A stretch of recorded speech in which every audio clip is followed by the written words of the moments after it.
Well, hello there. It is midnight. It's a good time to talk about some coins. Tonight, we're going to talk about some Ike dollars. So, there's been a lot of crazy action and things happening in the Ike dollar market. And I was looking back at an old stream of ours. We did a midnight stream we did a few years ago. And I was thinking, boy, have the prices really gone up for most issues. Some of them not so much. And I wanted to talk a little bit about that market. It's a good opportunity to get into the Ike dollar market. If you're a collector of modest means, it's a good series to get into. And the beauty of it is that you can make some incredible coins yourself by searching out rolls and bags, if there are any left. Mint sets. I would avoid the proof issues. I really don't think that there's a lot of fruit left on those trees. All right, James, thank you for stopping by. In the chat, I'll be monitoring the chat all night. I'll be trying to answer some questions when I get a chance. If you keep them topical, I'll probably answer them while we're in the middle of the stream. If you have questions about other topics, depending on how out in left field they are, I may save them for later. So let's look and see what we got here in the old Ike dollar chart. So this will be something we're going to be looking at all night for the most part here. And this is the table for mint state Ike dollars from 71 to 78. Of course, the Bicentennial issues in 76 were produced over the course of 2 years. We see there are a couple varieties early on. We'll talk about the FEV. We'll talk about the 72 Type 1, Type 2, Type 3. We'll talk about the silver-clad blue pack Ikes. These are the uncirculated finish pieces. And this will be pretty much what we're doing. And thank you for letting me know I didn't transition to the table. All right, so what we're looking at here is where the Ike dollar market was in 2018. Okay? So I have the unks. These are, raw coins. They're lower prices near the end of the series, higher prices near the beginning, especially in the first 2 years when you could not get mint set coins. I think there is something going on currently with the Bicentennial year based on the prices that I'm seeing, which tell me that they're being promoted. Which, again, good or bad thing. There are going to be some top pop changes. And you're going to see a lot of mixed messages. But I think overall we're looking at a very strong series at the current time. I'm not going to get into a lot of details about population reports. I think I went into more of that last time we talked. Suffice it to say that the populations of a coin like this are almost certainly always going to go up. And the key here for the investor collector, and I can't stress this enough, is get nice, well, not even nice, get the highest quality coins you can find at any given time and focus more on the quality and less on the grade on the holder. If you're a registry set guy or girl and you see some mediocre looking high-end coins made available, you're better off financially by sticking to a philosophy that says, I'm only going to spend real money on coins I really, truly like. And you'll see why as we get further into the list. So let's look at the first year, 1971. And so the Ike dollars are made in Philadelphia and Denver. The Denver FEV coins, there's a chance that those are actually the first ones struck, and then the Philadelphia and Denver Mint sort of, cranking up production and change the reverse. But in the 71p, we have $5 for unks. I think that's pretty fair. You can't get these in mint sets. You're going to have to find them in original rolls. If you get original rolls, I would pay a premium for them if you can tell they haven't been opened and are still fresh. If they're just a dealer or a collector just has a bunch of them lying around and they're saying that they're uncirculated, I definitely look at them first. There's a lot of slidery type of coins in this series that are out there in the raw. And I would not pay $5 for a 71p just because it exists. I would only pay a premium price of that for coins that I thought were nice. Otherwise, I'd pay face value, if that. So in MS65, we had in 2018 the prices were $85, and then they were $800 in Mint State 66. And when I got my start collecting $8, that MS66 coin was $1,500. Of course, that coin is now $1,500. I saw this beautiful example sell on eBay amazingly for $1,500. It doesn't look a day over AU 55. The seller couldn't even be bothered to line up the picture.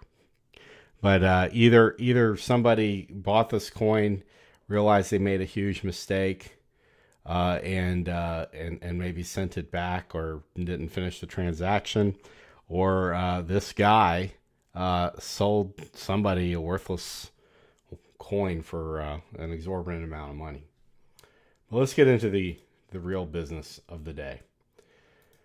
So on the 71Ps, we see sort of a mixed thing here. For starters, the MS65 prices have gone up. I think a fair price to pay now is about 110. This gets us back to the level they were at around 2014, 2015. The MS66 price continues to slide. I think these coins are going for about $550 now. I do not think they are a good buy at $550. I think they will continue to slide. But I think they are a good coin to try to make if you can get those original rolls. What you're going to be looking for are coins with a lot of luster, coins with minimal abrasions, obviously. But the key is going to be the luster, and some of these coins have a semi-PL type of appearance, especially in the 71Ps that are from fresh deals. So I would look for those. Those would be the ones I would invest the money to submit, because if they're really glassy, minimal abrasions, the minimum you get a 65 out of it. Maybe you get one or two 66s out of a roll or two rolls like that. But that would be what I'd be looking for. And what would I pay for those coins? Well, if you had the opportunity to actually look at them before you bought them in bulk, I would pay what you think you have to pay, right? But if they're sight unseen, I think that $5 a coin deal is what I would pay for a fresh deal, one or two rolls. I would go that far. Now we see a new price there of $10,000 for an MS67. So this is for a PCGS graded coin. On the top population coins, I have a rule, and that rule is if the coin didn't CAC, and this is before CAC starts their grading service, so I don't know what's going to happen. But if the coin didn't CAC, which in my opinion is that the original grading service really liked the coin, gave it a high grade. A second grading service looked at it, confirmed the opinion that it was a high quality coin. That's what I mean by if it didn't CAC. If two major grading services like the coin, then that tells me that collectors should be okay with the coin. If only one grading service liked it and then the other one looked at it and said, I don't really feel it, it's a so-so coin. And there have been a lot of so-so coins that get in this top end of this register because, a grader, maybe not intimately familiar with the series, thinks that the coin's nicer than it really is and isn't comparing it to the other coins in the market. And these Eisenhower dollar collectors, especially at this level, when you're spending a considerable amount of money on these modern coins that, again, you can buy raw for $5, if the coin doesn't like sing to them, they're not going to buy it. So it doesn't matter if you have the world's #1 registry set. If they're all kind of mediocre, they're going to bring 30, 40% of price guide when they go to auction. And the really aficionado collectors, they're just gonna walk away. All right, so let's look at the 71D. Okay, so in the 71D, we have the price a few years ago. The last time I did this, the analysis, $4, $18, $60, $1,200. Okay, and now we're looking at, again, a mixed bag. Okay, we're gonna see the raw coin prices stay the same, but we're looking at, $30 now on the MS65s, $75 on the MS66s, and again, another decline here in MS67. So, I'd say about 10 years ago, a 71D would be a lot easier to make in 67 than a 71P would be made in 66. It was a fact of life. I think there were fewer than 100 71Ps and 66 at the time. 71Ds are made nicer. So I always looked at the 71D as like just being born one grade ahead of the 60 or the 71P. And you can see it here, right? So the 66 71D is pretty much synonymous with the 65, right? The 67 71D is pretty much synonymous with the 66, or at least that's how it used to be, right? But now things are getting a little bit out of whack because the 67s have been made, and there are more 66s now because I think the grading service is starting to think, well, 66 isn't the top end anymore. It's sort of like a really nice, but not a special kind of coin. I don't personally believe that we're only now finding the best Ikes that ever existed. There are some super strong Ike dollars locked up in serious collections that I think are as good as anything that's ever come to the market. So, and so there you go. You see in the middle range, it's going up. At the top end, it's going down. This is basically driven by population. There is no 68 there. What's driving the 65 price, I think, is two things. I think a lot of collectors are getting into Ike dollars. I think that's never going to change. There are more coins being made, but the cost to submit these coins is going up. This is like part of the just overall inflation in the economy. The grading services have raised their fees. So you're going to see coins in the 5 range go up in this chart tonight. And what really is happening is not that the coins are more valuable. It's just the cost to get them in that holder is going up. Now you will see some gains, some real gains in some of these dates, but if there's nothing special happening, that's a cost of a living adjustment, if you will. On the 66 side, you will see coins that are making gains because the demand for those coins is going up. Even if the populations are going up too, the demand is going up faster. Okay. All right, let's move over to the 71D FEV. You saw last time we did this breakdown, you're looking at about $8 for a raw coin. Now that's kind of like a sketchy number, to be honest. I don't know if I completely support that, and I don't know if I supported it then. Really, I felt the coins were worth more, but that's what they were trading for on eBay in the raw.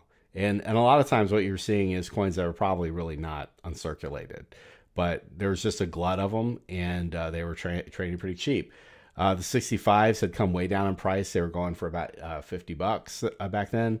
And the 66, which would have been the holy grail, those were going for about $450, and even that price was maybe it's a skosh, to use that word, lower than they were when we were able to convince, as a member of the Ike group, we were able to convince the PCGS to start attributing the FEB because Rob Ezerman was able to get the FEV into the cherry pickers guide. This was around 2012. So let's see where they're at now. All right, so we're at $25 for the raw coins, and I think that's probably where they should have been all along. We see that the 65s are now up to about 120, and we see the 66s are down to 350. And again, this isn't like me making some sort of subjective political statement here. This is where they've been selling. A lot of this, again, is population driven. I think that the FEV is a much cooler coin than the 71D plane, except for the difference that the FEVs tend not to look as nice. So you got to weigh that thing. You want the scarcer reverse, or do you want the coin that's got a lot of luster, it's flashier? Both coins can have die sync, and a real Ike Dollar specialist will be able to pick out that 71D FEV without even looking at the reverse.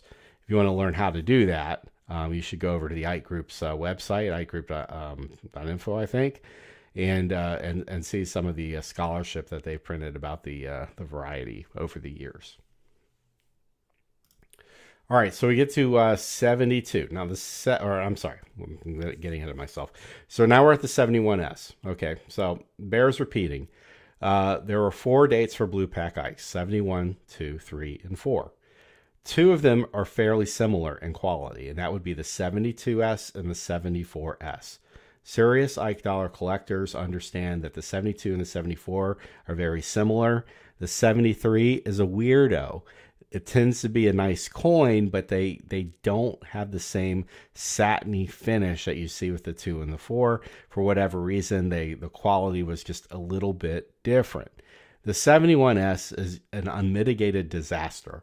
The Mint had it in their mind that they were going to just strike the coins as if they were circulating coins, except in the 40% silver composition. They were banged up. They were shipped to Denver for processing. They were sent out with this mea culpa card that explained that the coins are struck like a regular circulating coin. And so you're looking at what maybe an Ike Dollar might have looked like if they had made them for circulation and 40% silver.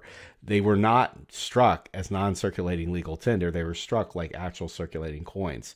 I don't think contemporary collectors really appreciated the Mint's decision on that, because they were paying a pretty steep premium for these coins to buy them. And the Mint essentially just, realized either because they got so many complaints or because they were just being pilloried, by their own upper level management, that they changed everything for 72 and made them so much nicer. This is I don't even say that this is a theory, but there's another possibility I'll put out there. And like I said, it needs to be further researched. I believe that there were production problems with the Eisenhower dollar in the first 2 years. They're borne out by the fact that there's so many changes, borne out by the fact that some of the 71S's that had gotten out into the wild were more or less prototypes. And the design was like in flux for a large portion of the first year and a half of the Eisenhower dollar series.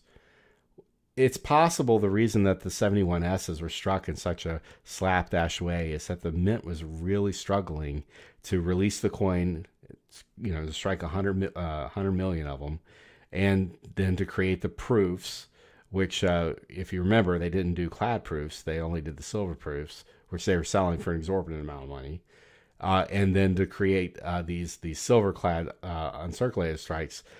It's quite possible that the Mint is just running out of bandwidth, and the poor quality 71S's are the result. All right, so not to belabor the point, but just you have to understand that about the 71S's. They're separate and apart from everything on the silver clads. So we see about $10 for just a blue pack with 71S in it, $18 for the 65, $30 for 66. Basically, nobody really cares, between those two grades, and then a big jump to $340 for a 67, and then $5,000 for a 68. Now, back in the day when there's only 1 or 2 or 3 68s, that price was around $7,500 or more dollars, and so it had slid, lost about 50% of its value when we last spoke about it. And I would say that the 67 price was pretty much more in line with like what I was paying for them when I was buying them. Now, what happened with that? Well, we see now the 71Ss are selling for more. I've seen them consistently sell for, $15 to $20. I'm just going to call it $20 for now. The 65s at $30. Again, I think that's just the cost to get them graded. We're at $40 for 66. I think the collectors really aren't that interested in the 66s. They're going up a little bit, again, the cost of getting them graded. And then you see the 67s have come down in price to about $250 now. If you find really nice Ike dollars in 67, they are worth $250. I would not have a problem recommending you pick some up. I think that's an issue that for nice coins is always going to have a pretty good demand. They may go down a little bit more, but I don't think that you're going to see those coins ever go to like 200 or 180. In 68, we haven't really seen any movement, so I just kept that price the same. All right, so let's go to the second year. All right, so in the second year, we have 3 types. And you can go to our video. We have a video online on CoinWeek's YouTube channel that clearly explains and shows the 3 different types. The big one you need to really pay attention to is Type 2, which has the Incuse Caribbean Islands.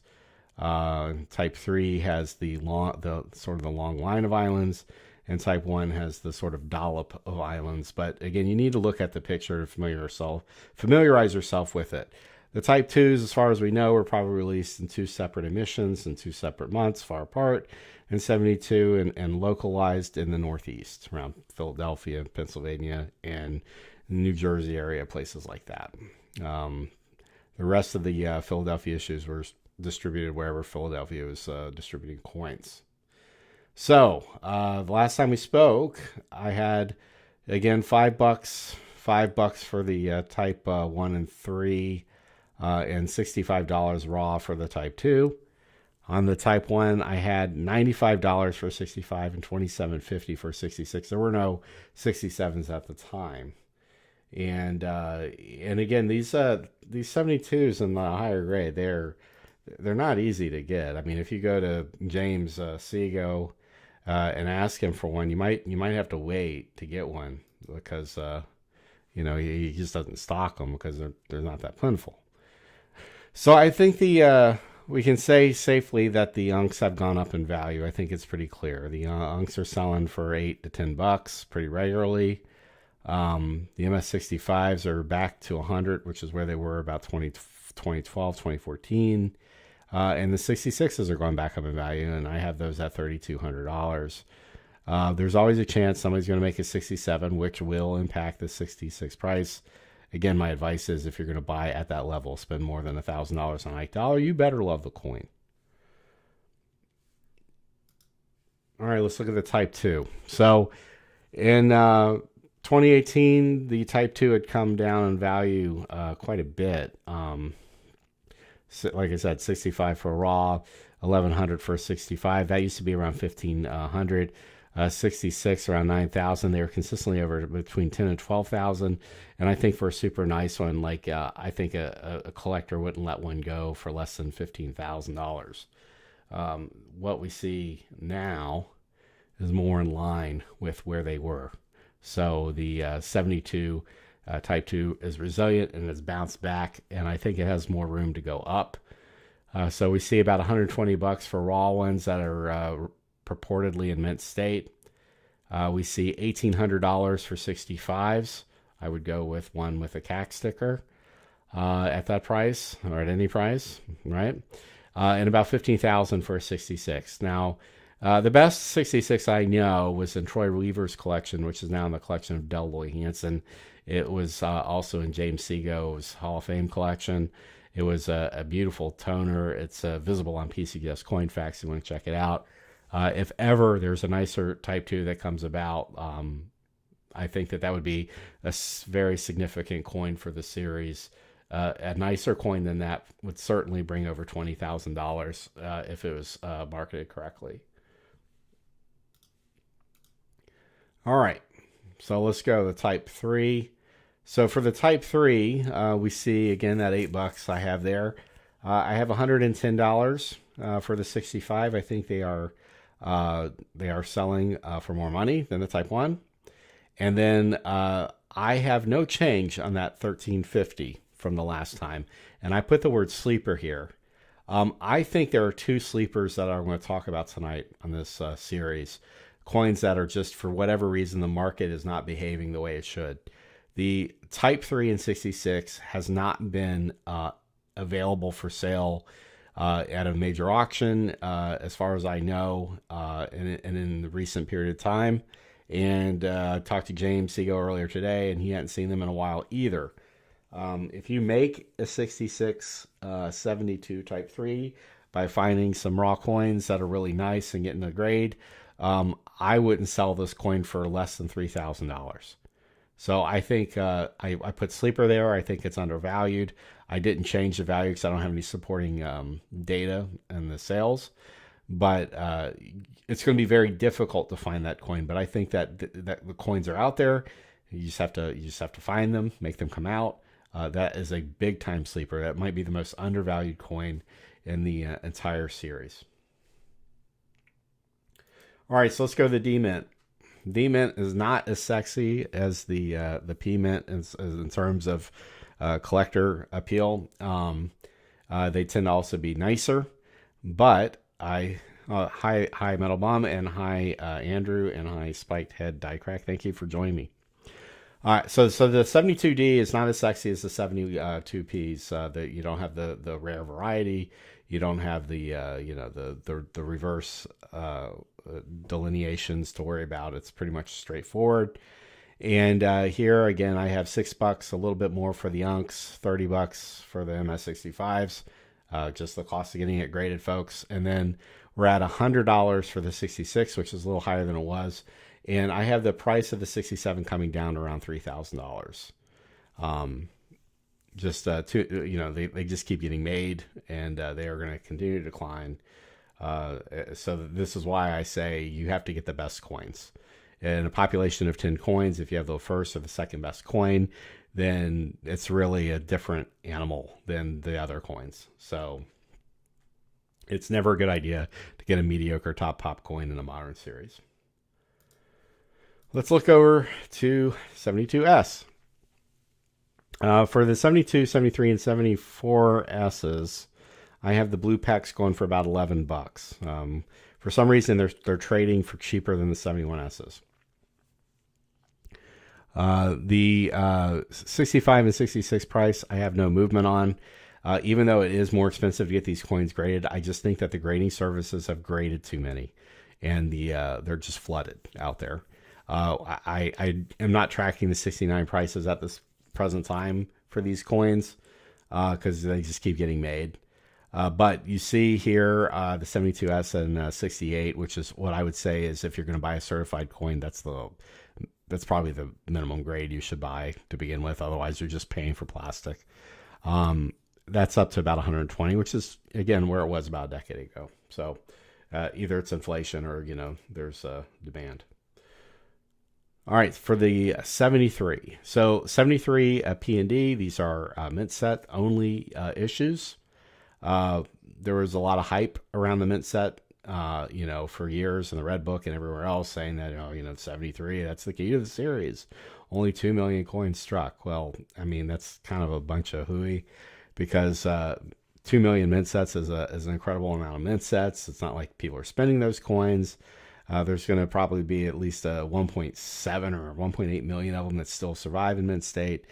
So I just don't buy that. I think that there are far more 73P coins in mint state than there's going to be 72 Type 2s or 72 Type 1s or 72 Type 3s. I just think that's just the nature of attrition. So we had the coins at $5 for each. So if you're going to get a 73 mint set, just take the 2 Ikes, take $10 out of it, and kind of divide the rest of the coins, and that's kind of where you're at, right?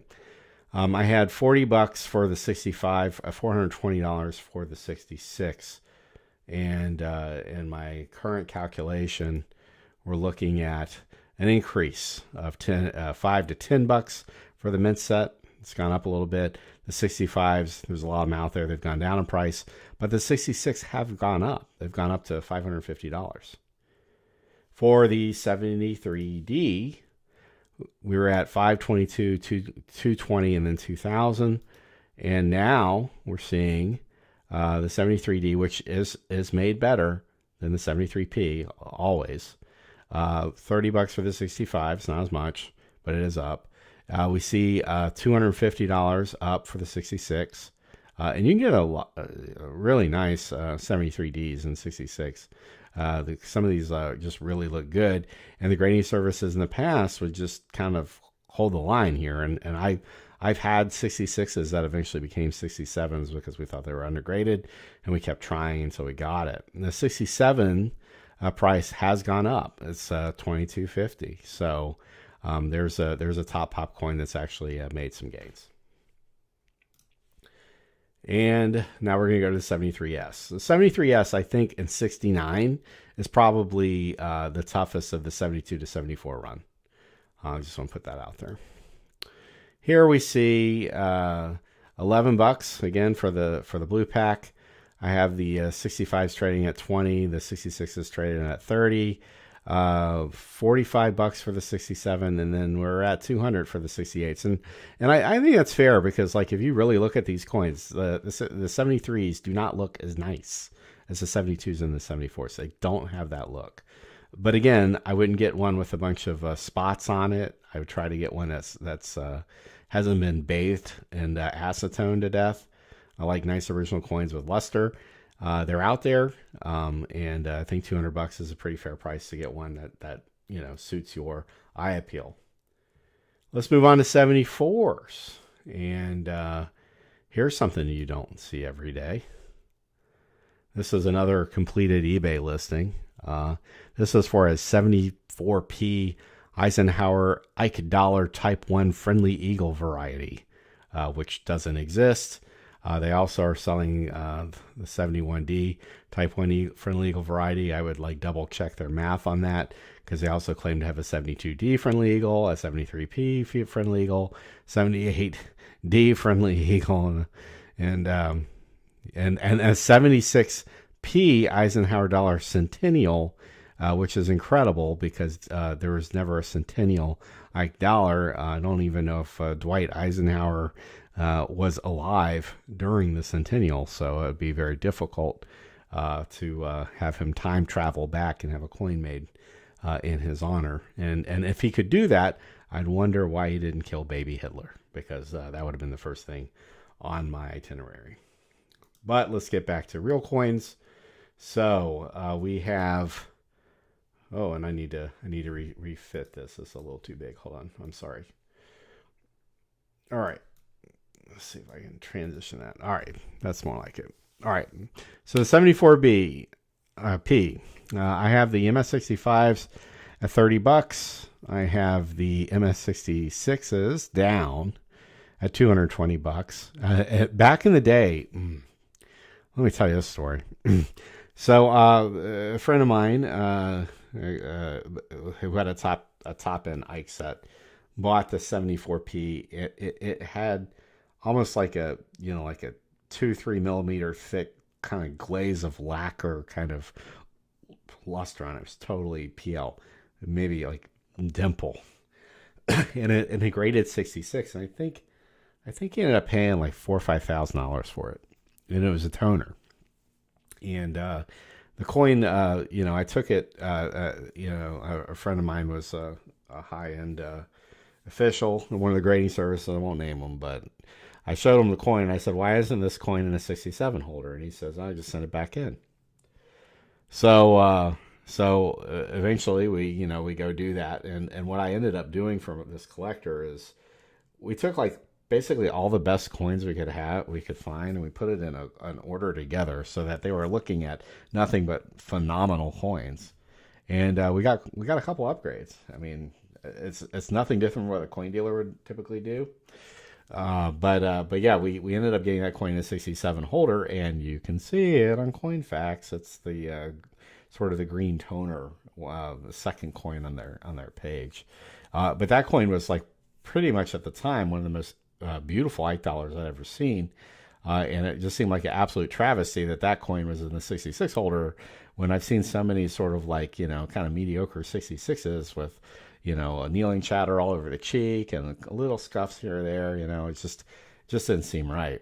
But I think back in that period of time, they were probably pretty nervous about breaking new ground. Well, that ground's been broken, and now we have 67s, at least a couple, I think 3 or so. And those coins are, pretty safely at the $10,000 level until there's like 8 or 9 or 10 or 15 of them, and then they'll go down. And that's the nature of this stuff. But if you have the best coin, like let's say you had that lacquery green toner, if they go down, they go down. Then maybe, maybe in 5 years or 10 years, you have a 67 plus. I don't know. The nature of the beast is that you have to keep up with the standards. And as the standards change, as long as you have the best coins, they're still the best coins. All right, 74Ds. And again, I thought I'd resize all these. I have so many of these little plates here for you. I can fix that real quick. All right. So the 74D. 74D I have going up $20, which is kind of a bummer. I mean, that's basically your break-even point if you get a coin graded that because of the cost. Then you have $100 for the 66. And then we're, holding steady at that $2,000 level for the 67. Really not a lot of action there. So, just basically a marginal increase in value at that 66 level. And also, if you think about it, that divider between the, a couple $100 for a $9 for one that's really nice and a couple $1,000. I mean, most collectors are going to fall in that 66 level, right? They're not going to want to go all in and have like a Porsche 911 amount of money in an $8 set. And I can't blame them. I think it's a really risky thing to do. But you can get a collection that's like 95% there at that like half a step down, 66 plus level, or even like you can find some 66s that probably are 66 plus on that plus end of the spectrum for $100. So, Q. David Bowers would call that the optimum collecting grade. But I would just say that for me, the optimum collecting grade is whatever the grade is of the coin that you think is really nice. Like I would use the grade on the holder as a guide. I wouldn't use it as like a dictate of what I need to spend my money on.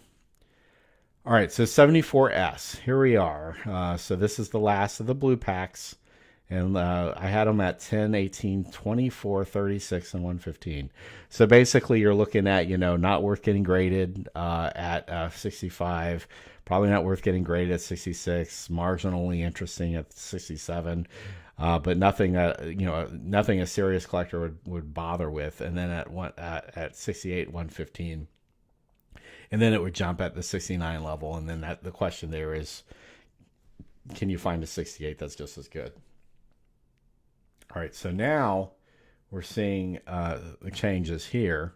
The blue packs have gone up in value. They're at $11. I have no change on the 65, right? A slight change on the 66, slight change on the 67, and about $30 up on the 68. So again, the blue packs heavily promoted. They always kind of look nice. The 72 to 74 is always look nice. A lot of bulk grading. There's just a glut of it in the market. People want to sell 67s and 68s, and you can't really do that in clad. So this is what, typically gets marketed to the mass market. So barely going up, but there is a little bit of increase. The 68s will cost you more now than they did. And I don't know why the buyers are willing to pay $20 more for the 74 than the 72. I really don't understand that because to me, those two coins are essentially the same. All right, so here's another ridiculous eBay picture. I'm going to save the, I might not have, but I was attempting to save the seller some embarrassment. I really find this kind of like a stupid label, but, whatever, that's not the end of the world for me that someone has a label that says something like 1975, the lost year. What I don't like is like when people put these labels together, these programs that essentially they have like some hand in having created, and then they post something like rare label. I just think that that's just unnecessary. They're obviously not ripping people off with this coin. Well, let me back that up. I don't know. I don't know if this was graded or if this was just genuine uncirculated or whatever, because they're not marketing it as being graded. But I just think it's kind of stupid. You put something in a holder like this, and then you say it's a rare label, and you're charging $30 when you can just go get yourself a 1975 mint set and have the same coin and not have to deal with all that kind of hype BS. I think coins are cool enough to not need that. Now, if you just had the label and whatever, and you just didn't put the word rare in there, I don't think I'd have a problem with it. But I don't know. It just rubs me the wrong way, because what ends up happening is somebody who doesn't have a lot of knowledge will pick this up, and then they will think that it's more interesting than it really is. And then even if they didn't get ripped off about it, it does start the process of them being gullible into a bunch of decisions, which ultimately hurt them. They start making a ton of assumptions, and I just don't think it's very helpful. So, I understand the need to try to market this stuff, and people are trying to make a living, and everyone deserves an opportunity to make a living. I just don't agree with calling something like that a rare label. But by the same definition, every single Lafayette dollar was struck in the same day. I don't know if you guys know that. You could essentially, by the rules of the game, put every single one of those in a first strike holder, and it would be legitimate thing to do, right? So, so I would think that that would be more interesting, albeit dubious, than a holder like this. As far as the graphics are concerned, though, kind of dig it. All right, let's get to our chart. All right, 76 type 1. So the 76 type 1 is the crummiest of the Ike dollar bicentennial issues. They just made them really bad. And so for here, for some reason I left out the UNC price. Let's just call it like 350. And the 65 price is 140. The fact of the matter is, you're going to have a harder time getting a gem 76 type 1 than you are going to get a 71p in MS65, and that's because they're just so bad. They are awful, absolutely atrocious. The 76 type 1 is the 1969 quarter of the Eisenhower dollar series. The 76 type 1 is a worse looking coin than the 71S, and that says a lot. And at 66, we have $2,500. That's gone up.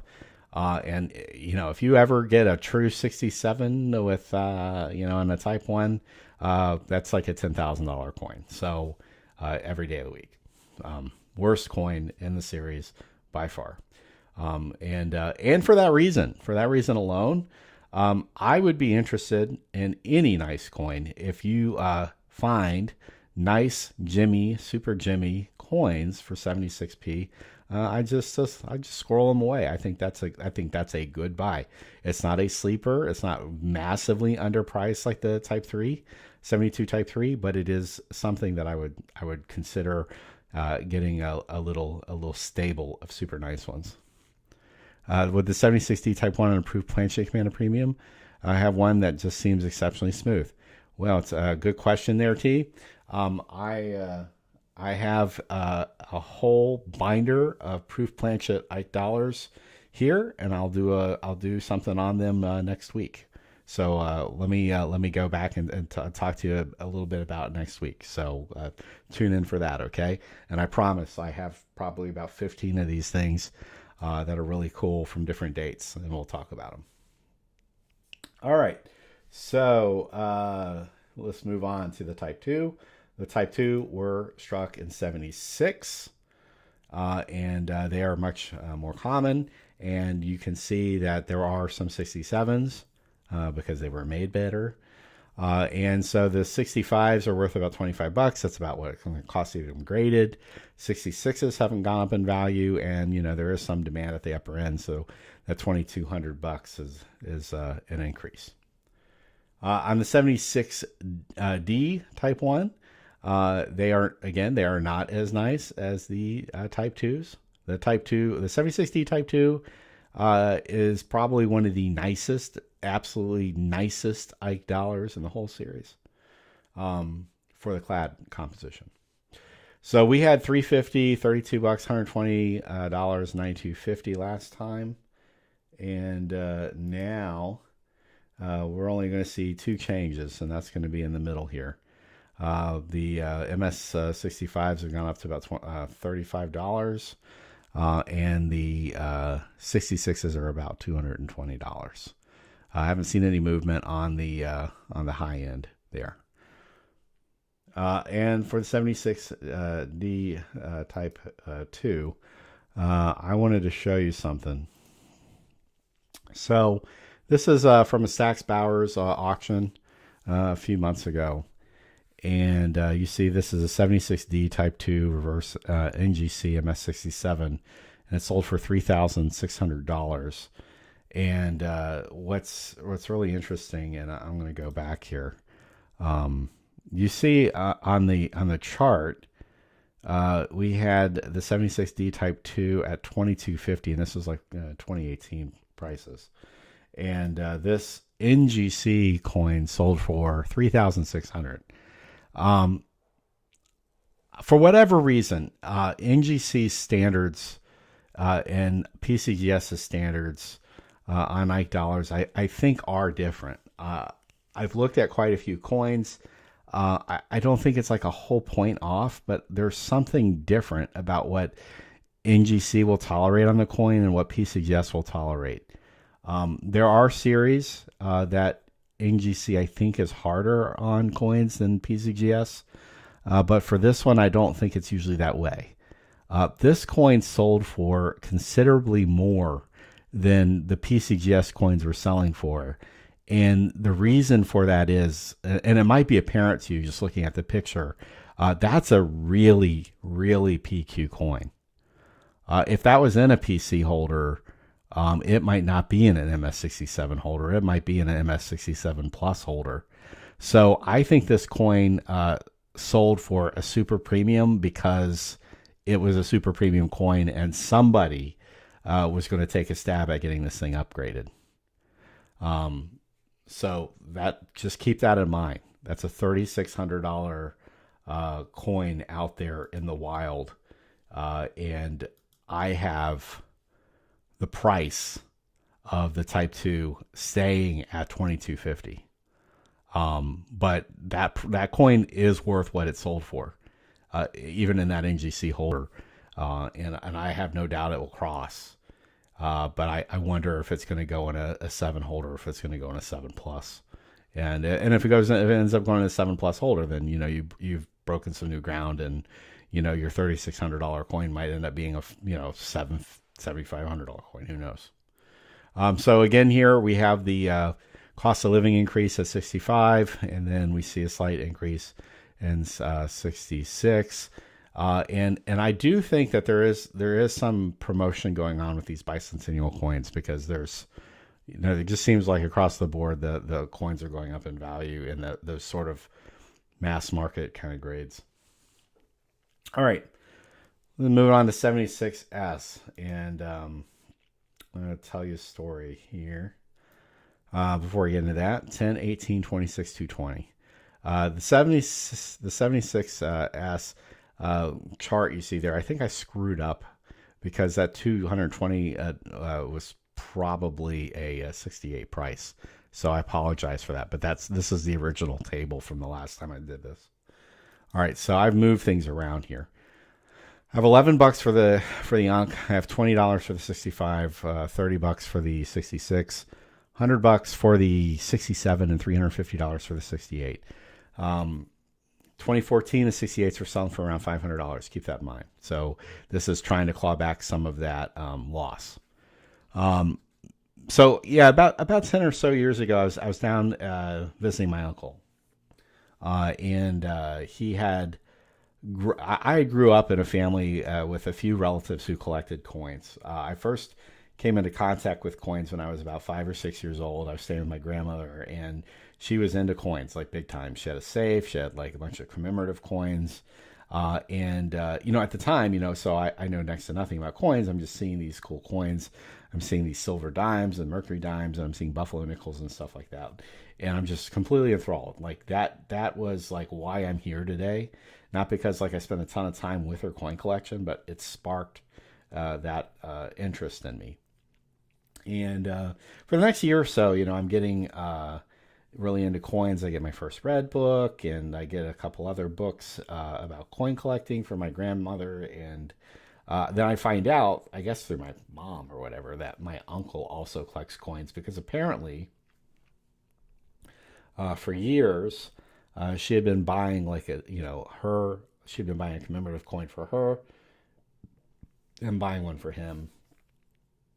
And so when I was at his house, I was looking, we were just talking about coins, and he knew I was like a professional numismatist at this point or whatever.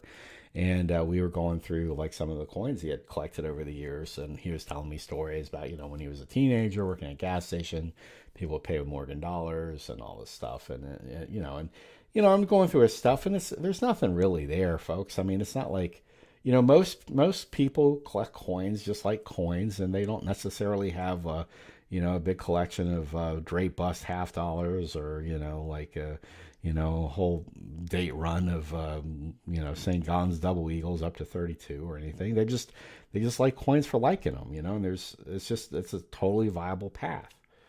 And so he just had like the regular mint stuff, like the Statue of Liberty commemorative, the Constitution commemorative, some Olympics ones.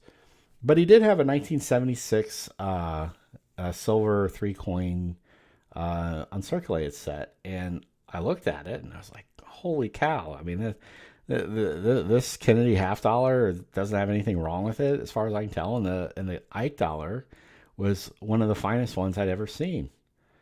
And I was like, I went to him and I said, well, I'm not trying to take your coins from you or anything. If you want to sell this to me, you could go down to the local coin shop and they'll give you like, whatever melt is for this. But I'll give you $500 for it. And I told him, I said, I'm paying you $500 because I'm speculating that the Eisenhower dollar in the set is a high grade coin that would be, a $500 or $600 coin. I'm totally taking a risk on it. I thought that the coin was really nice. I thought it was like definitely going to hit a 68, but the more I really looked at it, I was like, this coin could be a 69. And so, we talked about it, and again, I made it clear to him. I said, if this coin grades at 69, I mean, I could make a couple $1,000s off of buying this from you. But he was willing to take my $500. And so we did that. I kept the coins. I sent him a check. I sent the coin in for grading, and came back at 68. And I was kind of disappointed because I couldn't, for the life of me, I couldn't figure out why it was only a 68. I looked at it over and over again. I mean, it was really clean. And the only thing I could figure is, because it had been sitting in that plastic bubble wrapper for so long, that the cheeks or the forehead of the coin had basically, that the plastic had rested on it and left, like a residue, if you will. And you could see that in the holder, and because I sent the coin in the holder, it wasn't even cut up, I just let them grade it. And the coins came back, 68 for the Ike, 68 for the Kennedy, and 67 for the quarter. And so I could see it. But I also saw, like that really flashy, boomy, like mirror-like finish with like dye flow lines everywhere. I mean, it really just cartwheeled the crap out of that coin. And the only thing was like this kind of, this residue on the highest points from the wrapper. So again, I showed it to one of my friends who's a coin grader, and I'm like, what the heck am I not seeing on this coin? Why is this not in a 69 holder? And he looked at it and he said, yeah, just dip it. So I'm like, all right, I'm not dipping this coin. So I sent it in for preservation, and they burned the heck out of it. It was all those flow lines and everything else, that sort of penetrating glassiness to it, completely washed out. It became blast white in the worst possible way, and it wound up back in that 68 holder. And oh God, it just pissed me off to no ends. Not that I was like really getting greedy about it, but just, I was just thinking about how just remarkable it would be if like the first 68 plus or better 76 Ike dollar came from my family. So I'm going to fast forward after telling you that long story to show you where things are now with the 76S. That you see that 350 there. There is a 68 plus, so one got made, and so I'm happy that one got made. It's a very tough coin to even get in 68 because the reverse has a lot of like field and there's nowhere for any scratches to hide. But yeah, I just wish it was, I wish my uncle would have been the one to get it. And tomorrow I'm going to go travel down to visit him because he's not doing very well. He's got some pretty serious health challenges in front of him. So I just wanted to go down there and cheer him up. But I thought I'd share that story with you. All right, so the next coin we have is 77p. So the 77p was like a much maligned coin because there was a bag that was bulk graded about 15, 20 years ago, and there are, quite a few 67s that got made that were just not that good. And so the serious Ike dollar collectors just kind of like, kind of ignored it and, didn't pay premiums for those coins, which was reflected in the price guide and all that. And so it's kind of like the black dog or the black sheep, I guess. I'm sorry, that's the shaggy dog, black sheep of the Ike dollar series. I did a video, I think a little while ago, or I did something a little while ago where he had a 77 that came into my possession. Not that I owned it, it was loaned to me by James Seago, and it was in a 67 holder. And I think I showed it off in like one of our CoinWeek videos. And I told him when he handed it to me at the show, so I could take it back here, we could talk about the coin on our stream. And I said, James, man, you got to play the game on this one. This one's got to go in. There's no way it's a 67. This is the first MS68 clad Ike dollar I've ever seen in my life. The only other Ike dollar that's anywhere close to that coin was what I would call a specimen strike 71 Ike dollar that's in the Smithsonian's National Numismatic Collection, which in my estimation, if graded, would grade 68 or 69. But it's a specimen strike. There's no way it was struck for circulation. It's not a proof. It's basically a coin that was struck for the purposes of having a really nice presentation piece. But as far as a coin in the wild, I've never seen a clad Ike dollar at 68 until I saw this coin. And James and I, we were excited. I mean, we were standing there at the bourse floor just looking at this coin. And he goes, yeah, he goes, man, this coin is so nice, man. I'm thinking about building another set. And I'm like, well, there's so many. There are a couple guys who really need this coin in their collections if they're going to, accomplish like the historic feats they're setting out to accomplish. So we sat there on this coin, and it graded that 68. So there's one, and I put the value of that coin around 30,000. I don't know if he sold it.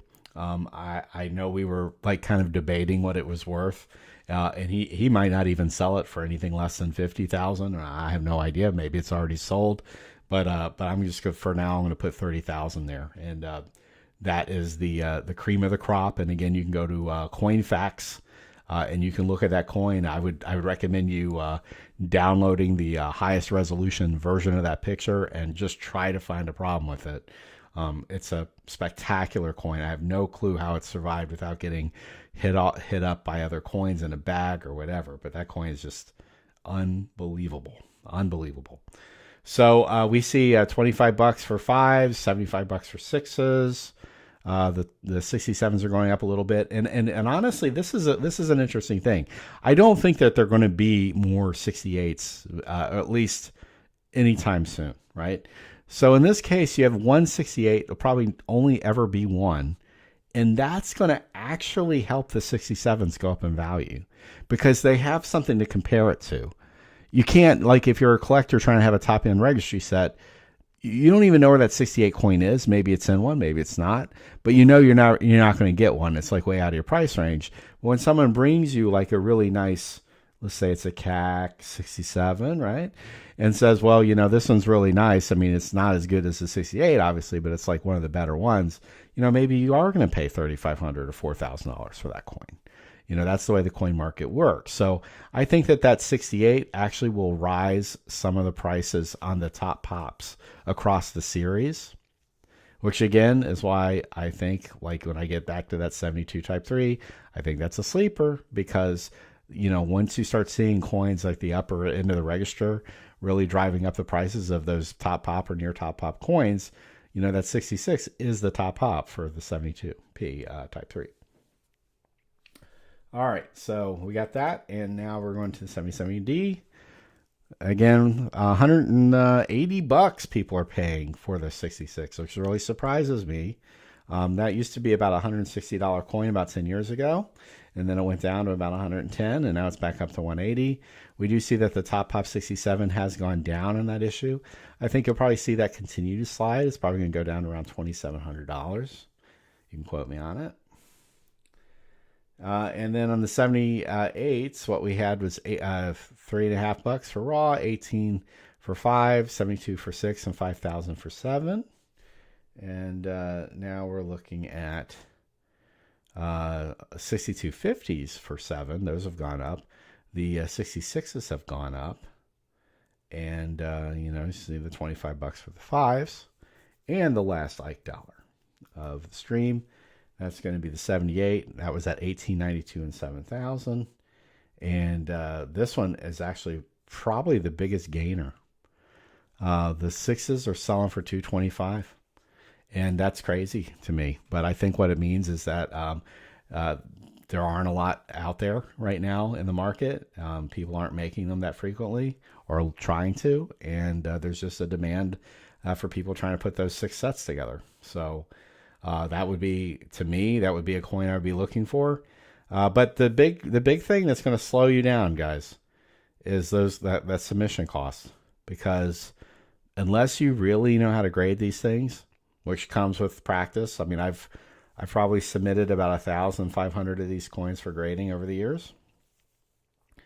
And I don't get them right all the time. But if you don't hone that skill, that cost when you miss the 6 and you end up with a 5 or a 4, you're never going to get your money back.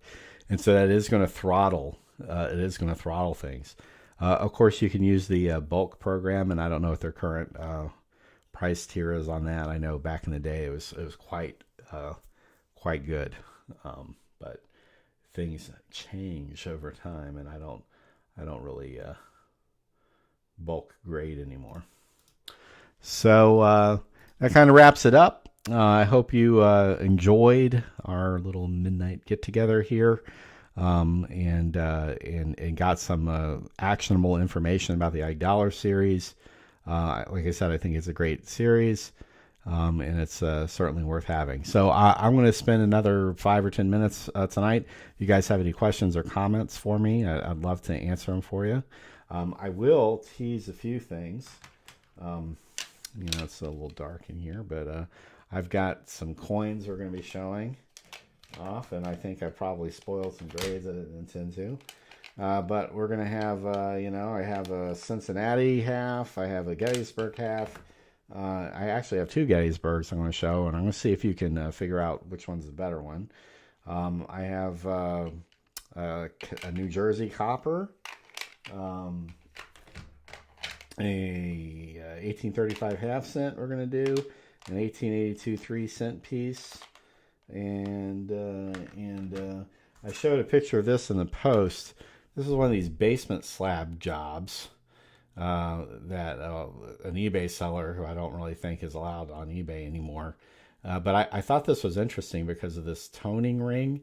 I'm not saying it's a pretty coin because I don't think it really is, but it certainly shows you that they didn't have an airtight holder. And you see a little bit of the rim being toned there. And what's crazy about these holders, and you still see them on eBay sometimes, is the coin rattles around in them. And I just think that that's kind of nuts.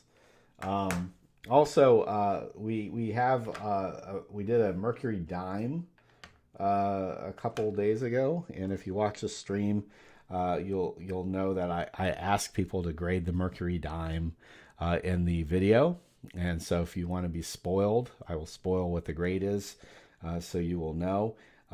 Actually, most of the people who commented were really close. They were either right or they were really close. And the grade that NGC gave the dime was MS65. And again, I invite you to go look at it. You can see better images than this because I'm just showing it to my webcam. But yeah, it was a really cool dime. I said in the video that I think that the Barber series is underrated, but I think that you really need a quarter or a $50 to appreciate it. I don't think it really pulls off that well on the dime. And then, of course, Barber didn't even design his own reverse. This is that Longacre serial wreath from like 1860. And because it doesn't really have a lot of inscriptions on it, it's sort of, I don't know, I think it's less busy. It looks better.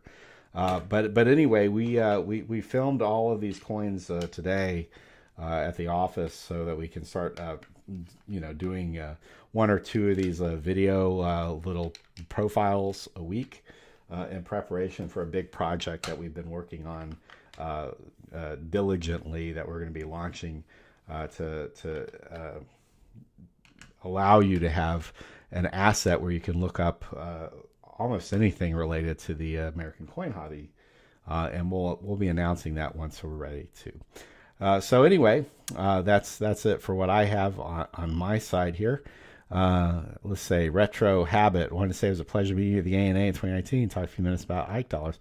Well, I'm glad I was able to meet you, and I hope you come to the next couple ANA shows. I'm still going to be an ANA governor for another 2 shows at least. Although I've made the decision I'm not going to run for re-election unless the members really want to punish me by nominating me. I'm not seeking a spot, but I would run if I had the nominations, but I'm not trying to get them.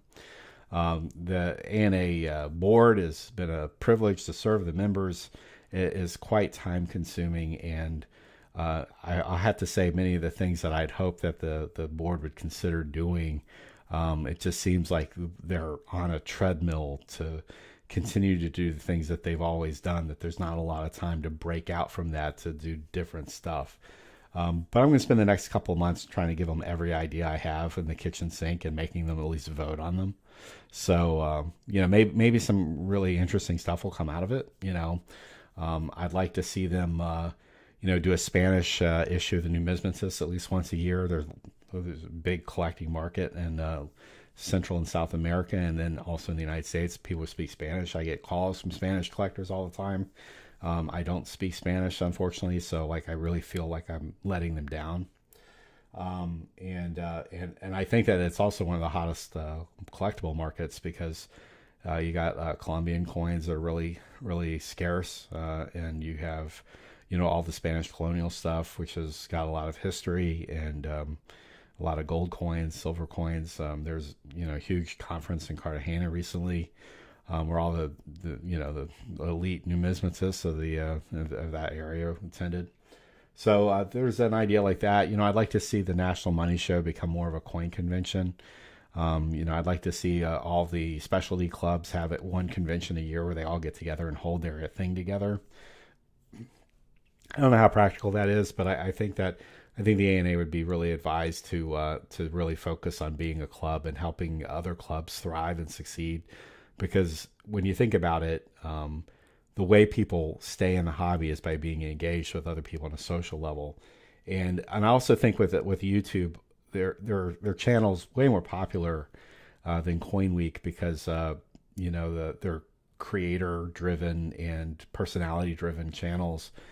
These are people who are really passionate about coin collecting. They don't necessarily have a full publication and all that stuff to have to do also.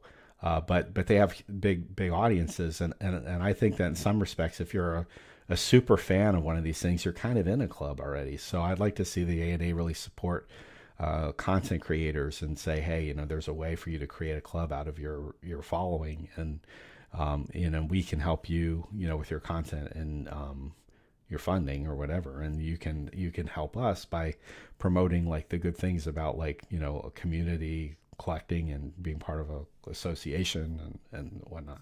So I mean, I have different kind of things I want them to think about, to move forward. So I'm going to do that for the last the 6 months of this term, and then I'm going to, like I said, I'm going to take a break to really focus on like what we're doing with CoinWeek. So there's that issue.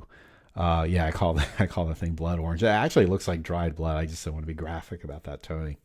It's funny. My son got a silver round when we were at the ANA. My friend Chris Karstad at Sachs Bowers gave him a 1 ounce silver round. I think it's like a promotional thing they give to some of their better customers, and we were just having fun with it. And I was just trying to tell him about like how the atmosphere, the environment affects coins. And so what we did is we took it out of its pouch, which was like this velvet pouch, which probably had like all sorts of chemicals on it to begin with. And I put it on his windowsill, and it just said like, we'll check this thing on the windowsill every couple of weeks and see what happens. And right now the thing is like one side is still white, the side that's touching the wood on the windowsill, and the other side is like this like vivid yellow color. Trust me, I'm not trying to teach him to become a coin doctor, but I was just trying to explain to him what oxidation is. Donald, New Mexico. Hi, Chuck. How long have you been a member of the ANA? I've been a member of the ANA since 2013 or 14. I've been a coin collector since 1987. And I've gone through different phases. I mean, when I started, I was just getting junk box, Liberty nickels and Indian head cents. I went through school. I read a lot about coins. I was really into that. I was also into like, computer games and everything else. And then when I became an adult, I got back into coins when I was in the service. There was a coin shop near the base I was stationed at, and I would go there all the time and just loiter essentially, off of a enlisted man's salary. And whenever I had free money, I would buy, again, at this point, it wasn't like junk box coins, but they were like, VFX or fine, large cents, half cents or whatever. This was when the state quarter craze was like going big. So I was buying all the silver proof sets and all of that. I was buying bags and all that kind of stuff. And then, I got out of the service, and then I moved to Gettysburg, Pennsylvania. And there wasn't a nearby coin business or shop, so I kind of fell out of it. And then, I don't know, around 2010, 2011, I really threw myself into it. And what you see with what I've been able to write, the book I wrote with my friend and the colleague Hubert, and what we do with the CoinWeek is essentially the result of thousands of hours of just research and work. I'm constantly trying to learn new things. And we have some very talented and gifted writers who've worked with us. We've been very fortunate in that regard. And we have the ability to travel, to go all these shows and film segments. I learned from David Lasso, who worked with us for the first 4 or 5 years of my career. So I've been very fortunate that, the numismatic hobby and the community is very welcoming, which is all the more reason why you should join coin clubs.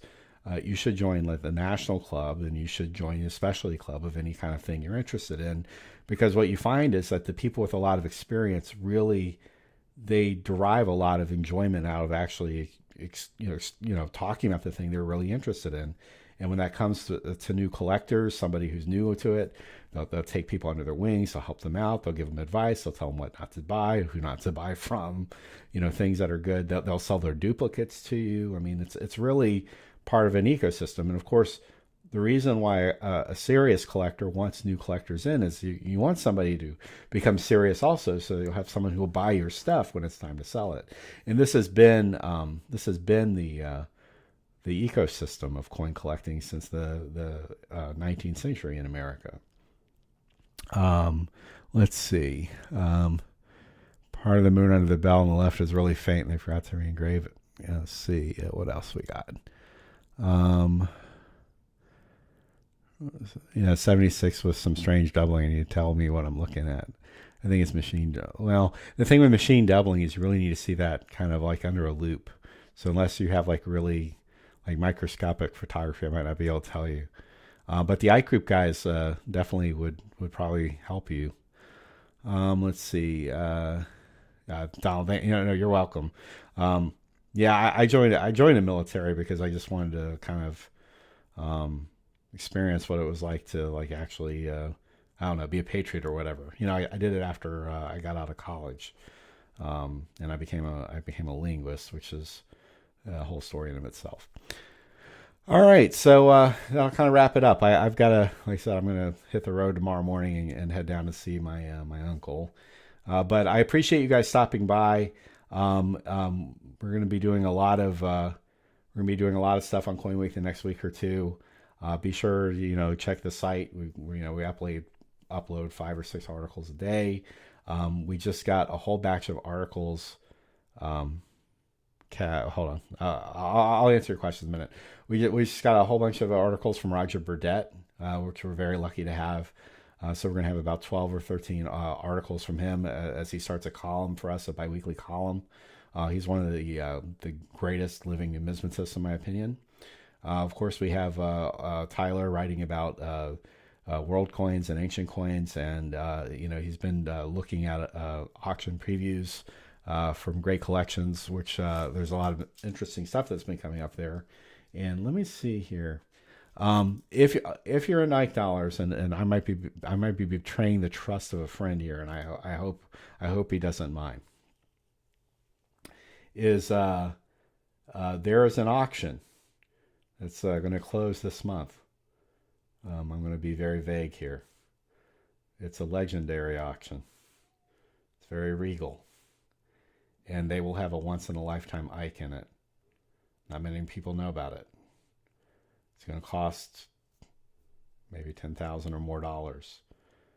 If you can afford it, I would check it out. All right, last licks on the comments. CAC grading, too late or just in time?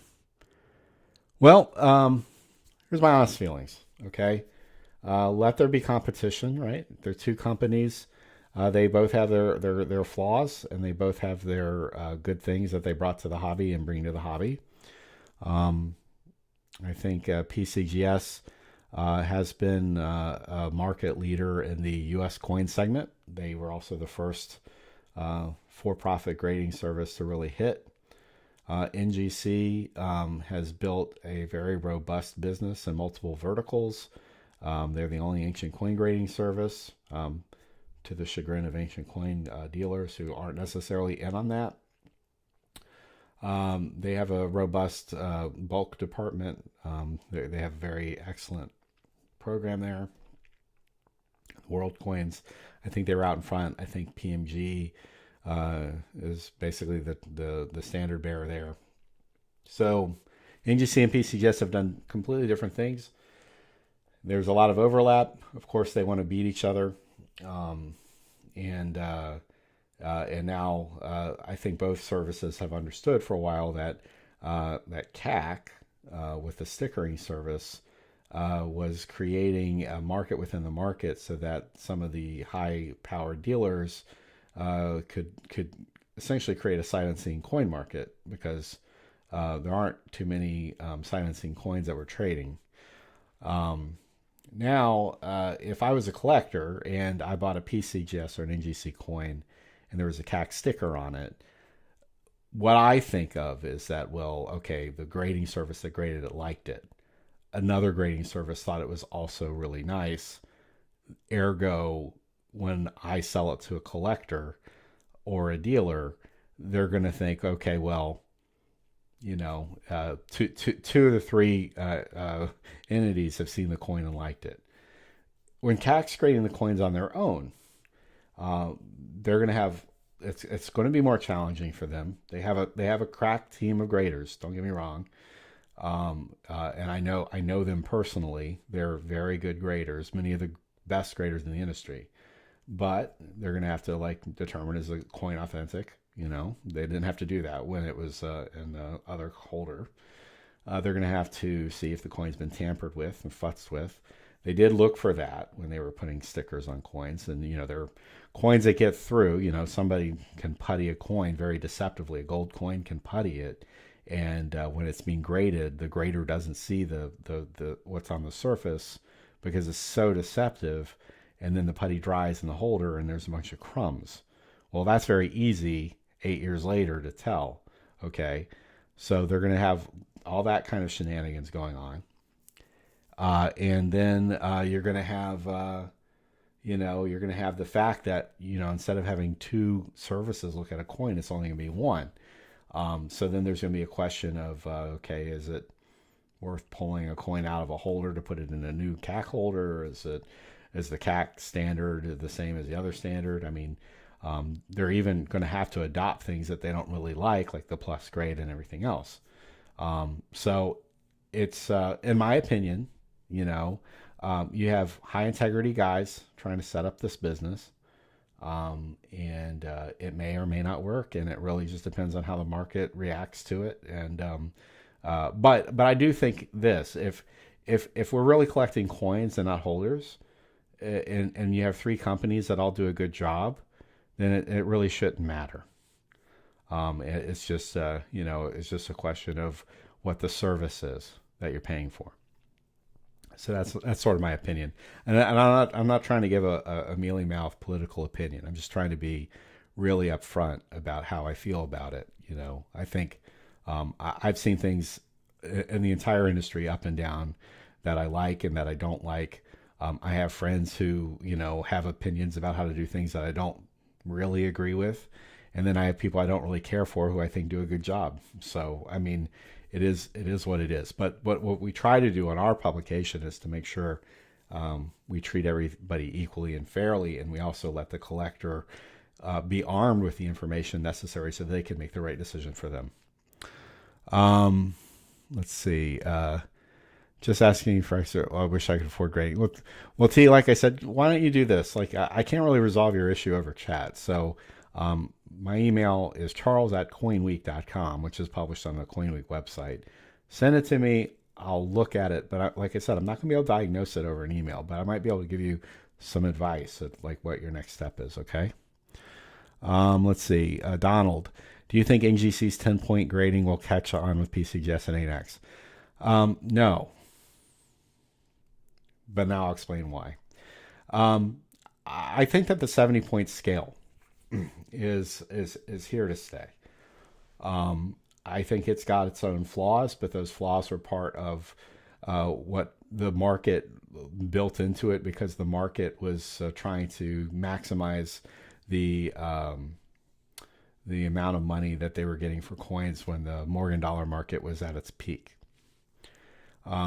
Grades were created out of whole cloth. There was no MS64 grade until a group of silver dollar dealers got together and said, we want more than 63 money for these coins that are better than the average 63 coin, right? They were 63 plus, but they didn't have pluses, so they were 64s.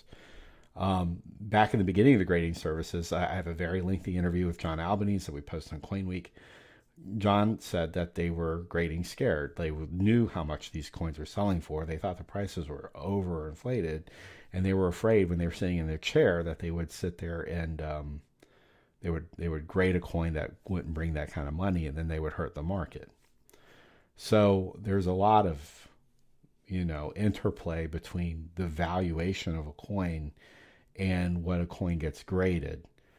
And that's why you may have a historic, let me take a coin, for example. The Dexter dollar, the 1804 Dexter dollar, it has graffiti in one of the clouds on the glory on the reverse. Maybe Dexter scratched his D initial into it. Maybe it's from some other source. But the fact of the matter is there's graffiti on that coin. And if it was a $30 coin that got sent in for grading and not a $5 million coin, that coin would have not been graded. Okay? The 1870 S $3 gold coin from the Bass collection is thought to be unique. There may be another one in some time capsule on the cornerstone of the old San Francisco Mint, if you believe the lore. But this is the only one, right? And for some strange reason, it's got the digits 893 scratched onto the coin. Now, those scratches could have happened at the mint. They didn't happen in the coin press, right? And that coin gets graded because it's like a multi-million-dollar unique rarity. Whereas if I scratched 893 on the back of a 1921 Morian dollar and sent it in for grading, it would say graffiti. So there is some like give and take based on the historic importance of some coins, and so when it comes to like the 10-point scale, which is I think where we started on this, the 10-point scale is just a way of repackaging the 70-point scale. There is not a difference in the standards. It's just in the way the standard is communicated through language. I'm going to give you what I think is $1 million idea right now. The way to deal with modern coins is this. You get a computer that has a built-in 2D, 3D scanning capability, like a very sophisticated imaging software. These exist because, when you're doing engineering, you need exact measurements and the ability to see things at the absolute level, right? You basically devise a system, and I think a 5-point system would be perfect because it'd be logical, and I think it'd be easily explained. But you develop a system where once a human being who's grading, let's say, silver eagles, they take a monster box or whatever they got in their submission, right? They sort the 69s from the 70s. And typically the way it works now is the 69s get put in a holder and the 70s get put in a holder. Anything below that gets rejected, so it doesn't get graded. And they go out the door and then they get marketed.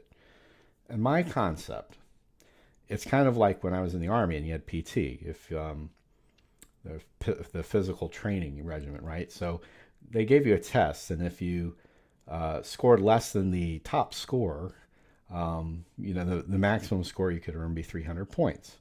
So you had to do, like when I was there, I think I had to do like 82 push-ups, 82 sit-ups, and run in 13 minutes, 2 miles.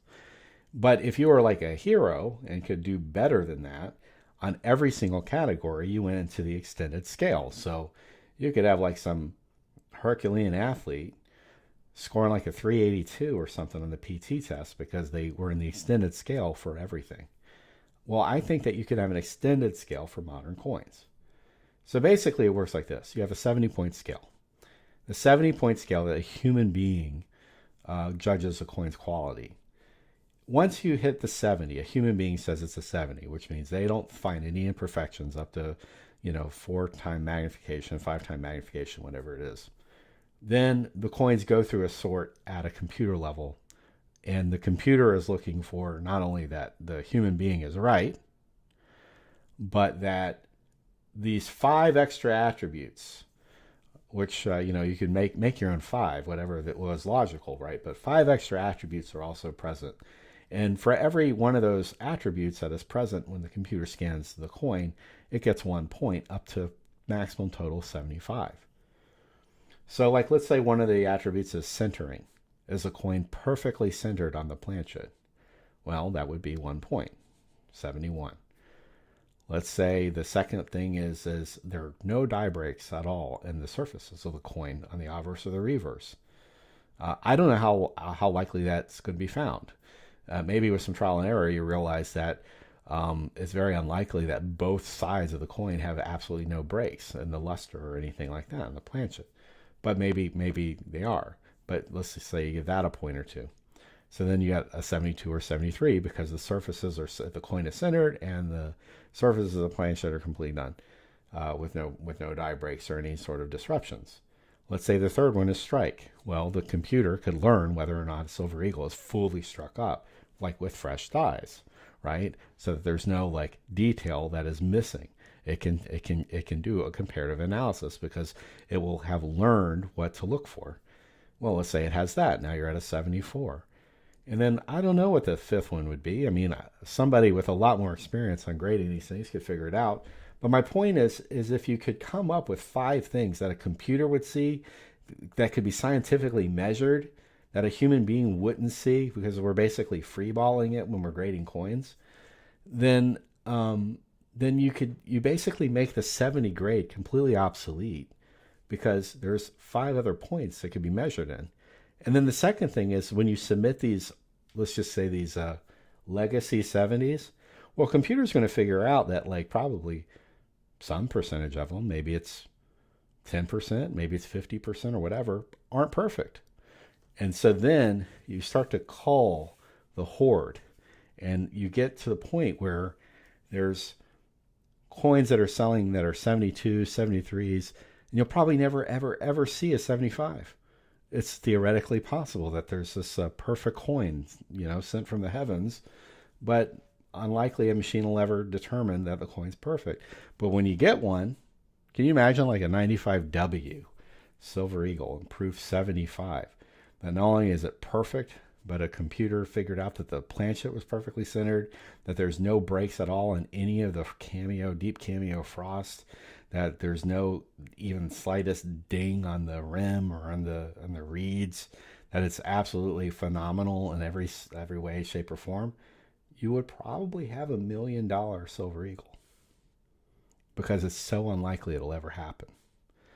And so I think that, to be honest, when I'm thinking about coin grading, that I'm thinking of a revolution. I think that the industry has gotten stale because what's on a coin holder is less information than a knowledgeable collector and a knowledgeable dealer know. You're getting Cliff's Notes, and it's we have the ability to do more in Cliff's Notes. The question is, what would you pay for it? If you could pay $25 or $30 to get Cliff's Notes, would you pay $85 or $100 to get the whole story? I don't know a lot of people that would. It goes back to the analogy that McDonald's sells more steak or hamburger meat than Ruth's Chris sells steak because of the cost. So maybe on modern coins it wouldn't be worth paying $30 to get the coins graded up to 75, but maybe, I don't know. It's really just the economics of it. Donald, what about toning? Would a computer call that damage or something desirable as eye appeal?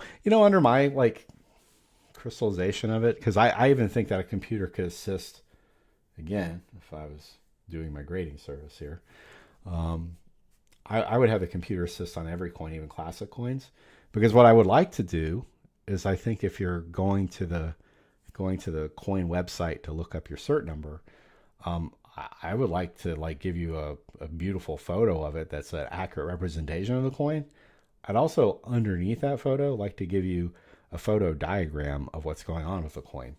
In other words, imagine like an image of the coin that shows you, points to all of the grade limiting flaws on the coin. So you say, okay, these flaws are the reason why it's got the grade it earned. And then imagine also if it could tell you, okay, this Morgan dollar is 82% of the way struck up. It's missing, because it's looking at the dentals, it's looking at the stars, it's looking at the hair detail, it's looking at all that stuff, and it's comparing it against other coins of that date. And let's say you get a New Orleans coin, right? The one that's they come flat struck to begin with, right? Well, if they're all going to be flat struck, some of them are going to be less flat struck than others. It's the same thing with like 1950s Jefferson nickels. Most of them, they don't have any detail whatsoever on Monticello, which is why when you ever find one that's quote unquote full steps, it's like a miraculous coin. Well, if you're buying a coin and you look up the cert number and it says, okay, your coin, here's a heat map with the hits on it. So now you're looking at the coin and you're looking at the heat map and so yeah, I get that. That makes sense. And then it says, okay, this coin is 92% struck up, which puts in the top 0.4% of all coins we've seen. Well, now all of a sudden, now you're saying, oh, wait a minute. So the computer's telling me that, like, out of the 130 coins that it's looked at, that this coin is in the top 0.4% of strike fullness, completeness, right? Because remember, we have these strike attributes. We have like full head, we have full torques, we have all the stuff, right? But if a computer is telling you that this is as good as it's going to be, then that goes into the marketing of it. Coin dealer says, he's like, well, you don't want to pass this opportunity. This is one of the best coins that probably survives. And you can look at it and say, oh really? Yeah, I can see that. So I would just like to see an evolution of the industry into something like that. I mean, if we have that technology, I think, and applying it, I think changes things. I think it creates more clarity in the marketplace. I think when you have, if you look at it over 30 years, any of the grading services may have graded like 20 or 30,000 1881 S Morgan dollars. Well, do you really think that they remember like what a 65 is from like 1986 to 2020? I mean, it's impossible.